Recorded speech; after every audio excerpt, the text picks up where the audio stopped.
Welcome back to Building Character, where we figure out how to play as your favorite fictional characters in Dungeons and Dragons. Follow me on Twitch and like and subscribe for more dung next time you play. Maybe. Oh, no. No. She'll chew you up. Oh, here she comes. She's a man eater.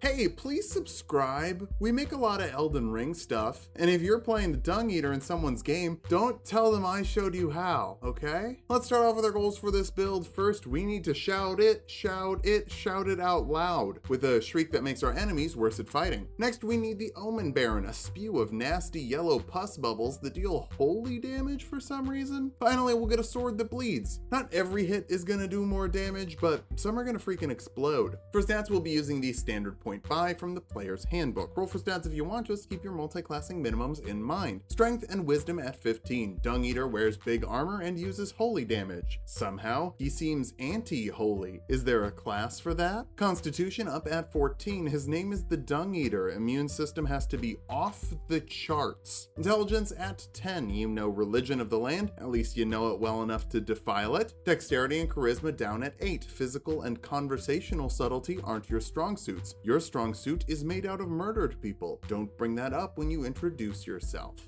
Dung is a human who dresses like an omen because, I don't know, it's just kind of messed up. It's kind of his whole guiding philosophy, just do the nastiest stuff you can do, like grabbing Great Weapon Master at level 1. With that, you can take a -5 penalty to your attack rolls to add 10 to the damage roll of an attack with a heavy weapon. If you get a critical hit or drop someone to 0, you can even get greedy and make another attack as a bonus action. The Sword of Milosh is a great weapon. It's only fitting. Bump your strength and wisdom with your 2 free points, take religion for your skill of choice, and build your own background for perception and survival skills. I'm not actually sure about perception, change that up if you want, but if you can make the Dung Eater's main source of protein taste good, you gotta have some cooking skills. We'll kick things off as a fighter, letting you grab 2 skills from the fighter list like athletics and intimidation, gotta swing big swords, and fill the round table hold with an air of pure menace. For your fighting style, great weapon fighting lets you reroll 1s and 2s on damage die with a weapon you're wielding two-handed. It's good on big weapons, but really good on a great sword, since that's 2d6, which means that you're even more likely to avoid the low numbers. You also get second wind, letting you heal 1d10 plus your fighter level as a bonus action once per short rest. NPCs only have 1 flask, but it's still really annoying. Second level fighters get action surge, letting you make 2 actions in 1 turn once per short rest. Despite your heavy armor and a big sword, Dung can make some combos happen. It helps stack the bleed, which helps stack the die. Third level fighters can choose a martial archetype. Champions get improved critical, letting you critically hit on a 19 or a 20. That means you're more likely to get bleed procs from a massive critical hit. Fourth level fighters get an ability score improvement. Start working on your strength to make up for that penalty from Great Weapon Master. Whiffing is pretty dangerous in a FromSoft game. Fifth level fighters get an extra attack, letting you make 2 attacks instead of 1 with your action, or up to 4 with an action surge. That's the full-on Shriek of Milosh combo, baby. Sixth level fighters get another ability score improvement, cap off that strength score for maximum swings. Unless we can find a way to add more damage die, we're not defiling anyone any harder than a +15 damage mod. That's a lot. Let's jump over to Cleric, but a Cleric that's not into holy, but rather the tasty treats that drop from holies. Ew. We're going Death Domain. That gives you the Reaper ability, letting you hit 2 creatures instead of 1 with cantrips that deal necrotic damage, and you get another cantrip that deals necrotic damage for free. Chill Touch fires a ranged spell attack that deals 2d8 necrotic damage and prevents the target from healing for some aggressive spirits. Toll the Dead from the Cleric list forces a wisdom saving throw on a creature, failing that they take 2d8 necrotic damage, or 2d4 if they're already missing hit points. Ritual Shield Talisman Who. For other cantrips, Thaumaturgy lets you make your voice louder for a bigger shout, and Sacred Flame forces a dexterity saving throw on a creature, dealing 2d8 radiant damage to those that fail. It also gets to ignore cover. It's weirdly the most accurate version of the Omen Baron. I don't understand why they deal holy damage, but hey, here we are. For first level spells, Ray of Sickness is free from the death list. It's a ranged spell attack that deals 2d8 poison damage and forces a constitution saving throw on a creature. Failing that, they're poisoned until the end of your next turn, which gives them disadvantage on attack rolls and ability checks. We don't talk about poison a lot here. Not very good in D&D. Most things resist it pretty hard. It's also bad in Elden Ring. Fun.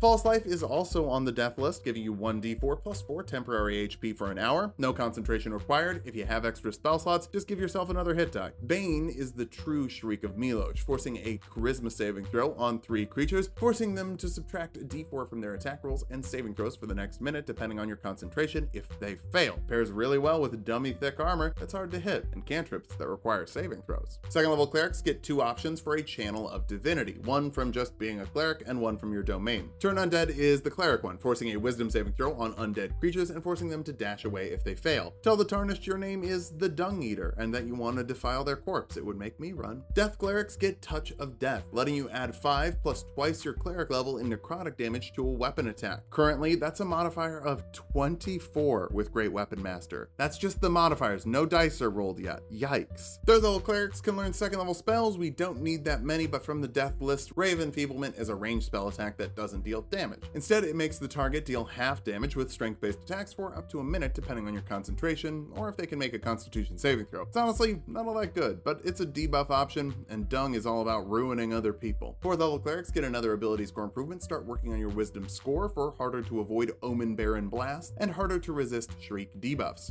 Wait, if the debuff is applied with a roar, does that mean you're gonna do the roar? Is it more of a Shrek of Milosh? 5th level clerics can destroy undead of challenge rating 1/2 or lower automatically when they fail your turn undead saving throw. If the Tarnished is that weak by the time they duel you, they deserve to die. You can also learn 3rd level spells like Spirit Shroud, which surrounds you in spirits to boost your damage and debuff your foes. You get to deal an extra d8 of necrotic, radiant, or cold damage, and enemies within 10 feet of you can't heal when you hit them. Their movement speed is also reduced by 10 feet, probably because they have some of your lunch stuck to their shoes if they're fighting you in the sewer. 6th level death clerics get inescapable destruction, letting you ignore resistance to necrotic damage. Your channel of divinity now adds 17 damage, by the way, and you get a second channel of divinity per short rest. That is 2 huge bleed procs. I'm assuming that's like ketchup for you. 7th level clerics can learn 4th level spells. Blight is free from the death domain, forcing a constitution saving throw on a creature and dealing 8d8 necrotic damage to them if they fail, just defiling their corpse while it's still alive. When you think about it, everyone's just a corpse that won't stop moving. 8th level clerics get another ability score improvement, letting you cap off your wisdom score for the maximum. Stinky. You also get Divine Strike, letting you add a d8 of necrotic damage to 1 hit per round. I've seen some people say this has to be on your first hit, but that's not true. Make 2 attacks and don't activate it on the first one unless you critically hit. That makes it 2d8 for a bigger bleed proc, especially if you add 21 necrotic damage from a channel of divinity. 9th level clerics can learn 5th level spells like Contagion, letting you make a melee spell attack against a creature. If you hit, they're afflicted with one of 6 diseases of your choice and must make 3 constitution saving throws before failing 3 to end the effect. If they don't end it, it lasts for 7 days or until it's removed with a spell or something. These are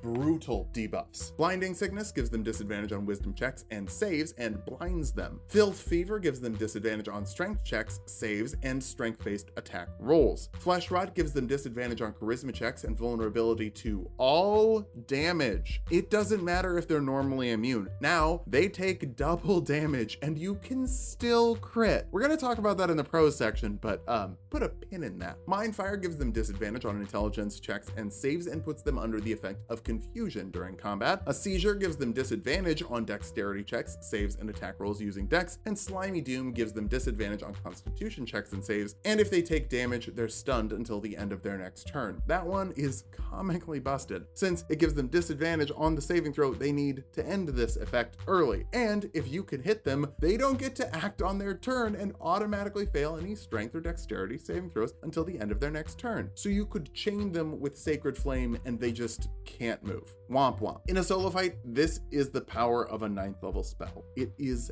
bananas. I know it can be removed with a 2nd level spell or use of Lay on Hands, but not every party has a paladin or a cleric. Abuse it when your DM thinks that the bad guys are too evil to have a healer. Back over to fighter, 7th level champions are remarkable athletes, letting you add half your proficiency bonus to any strength, dexterity, or constitution check you're not proficient with, meaning you might even be able to get a stealth check off. Probably not. The Omen set is heavy, so you're still gonna have disadvantage moving around. 8th level fighters get another ability score improvement. We're gonna invest in constitution instead of taking the tough feat, since that'll also help our concentration for the Bane debuff. 9th level fighters get indomitable, letting you re-roll 1 failed saving throw once per long rest. I'd imagine after getting a nickname like yours, you're pretty good at just choking it down. 10th level champions get another fighting style like defense, adding 1 to your AC while you're wearing armor. That's 19 in the heaviest stuff, pretty dang good considering everyone you're fighting will be baned as well. Our capstone is the 11th level of fighter for 1 more extra attack. That's 3 with your action, 6 with an action surge, and more opportunities to critically hit with your divine strike. Now that we've hit level 20, let's figure out how viable this build is. First, death you do that. Use Contagion on a creature to make it vulnerable to all damage, and then you can deal 12d6 plus 90 slashing damage, plus 2d8 plus 82 necrotic damage after an action surge, and 2 channeled divinities, are around 216 with median rolls. Oh shoot, no, I did the math wrong. Oh, I did the math wrong on that. I forgot to double the damage because you made them vulnerable with Contagion, so it's closer to 432. That's assuming you don't critically hit on any of those 6 attacks with double the odds. You're also really good at getting that corruption to pop, with Bane giving enemies a penalty to the save before you get Contagion on them. Finally, with 19 AC and around 175 health, you're going to be in the fight for a while, especially if the enemies have a d4 penalty to all their attack rolls from Bane. For weaknesses, you're loud, ugly, and you smell terrible. The Dung Eater does too. Low charisma and dexterity mean you're not getting your way without violence. You also take a bit to apply all those debuffs, not that you're terrible without them, you're just not dealing 400 damage. Finally, your intelligence saves are neutral, so Feeble Mind could shut down all your unholy powers. But 400 damage is a lot. Who cares about any of this? You're the Dung Eater. The only person who could survive a fight with you is the Dung Eater. So you're either gonna win or meet yourself. Curse the world and make everyone a little queasy while you do it. Just watch out who you piss off. It could be a struggle dealing with a know-it-all. Thanks for watching. If you liked the video, subscribe for more. We're making a bunch of Elden Ring content here. I'm also streaming on Twitch pretty regularly. Follow me over there to catch these runs live. Throw some money at the Patreon if you want me to eat better than the Dung Eater.